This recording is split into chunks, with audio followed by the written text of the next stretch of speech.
আমার কাছে যদি কেউ কিছু খাইতে চায় আমি সেটা না খাওয়াই থাকতে পারি না। আর মনের ভিতর মনে হয় যে না জানি কতই খেতে মন চেয়েছিল, না জানি বললো আমি রান্না করে দিব না, এমনটা ভিতরে খুব খারাপ লাগা কাজ করে। তো এটা কেন বলতেছি জানেন?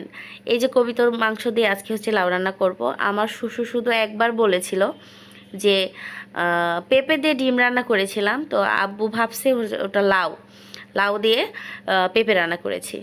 তো আমি যখন আমাকে যখন বলল যে এই বছরের প্রথম আমি হচ্ছে লাউ দিয়ে পেঁপে সরি লাউ দিয়ে ডিম খাবো, তখন আমি বললাম আব্বু এটা লাউ না, এটা হচ্ছে পেঁপে।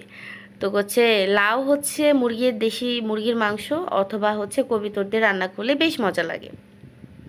তো বয়স হয়ে গেছে, মুরব্বী মানুষ, তার মধ্যে আমি থাকি না, আমার হাতে রান্না উনি অনেক বেশি পছন্দ করে সেটা আমি জানি। এবং আমি আমার শ্বশুরবাড়িতে গেলে আমি সব রান্না নিজ হাতে করি এবং যেই জায়গাতে যাই ম্যাক্সিমাম রান্না দায়িত্ব আমার কাঁধে এসে পড়ে। আলহামদুলিল্লাহ আমি এতে আনন্দ সহকারে করি, আমার মোটেও খারাপ লাগে না। তো এখানে হচ্ছে কবিতরটা খুব ভালোভাবে কষাই করে আজকে লাউ দিয়ে রান্না করব। আর এইদিকে আমার শ্বশুর যেহেতু চলে যাবে, তো অনেক দিন থেকেছে, প্রায় 12-13 দিন ছিল। তো চলে যাওয়ার দিন চলে আসছে, আমি বললাম যে সামনে শুক্রবারে যায়েন, তো ওনার বাসায় কিছু কাজ পড়ে গিয়েছে, তো এই জন্য যেতেই হবে। তো ভালোভাবে কবিতরের মাংসটা কষাই করে নিয়েছি, কষাই করে নেওয়ার পর এখানে দিয়ে দিয়েছি লাউ। লাউটা খুব একটা কচি ছিল না, তবে মোটামুটি ভালোই ছিল। তো লাউটা কষাতে দিয়ে দেওয়ার পর মাছের ভুনাটা হয়ে গেছে, ধনিয়া পাতা দিয়ে জাস্ট নামিয়ে নিয়েছি।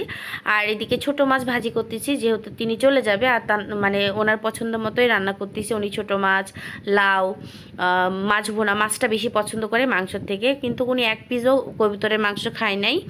তো আজকে রান্না একদম কমপ্লিট করে ফেলেছি, ছোট মাছ ভাজা, গুচি মাছ ভুনা এবং কবিতরের মাংস।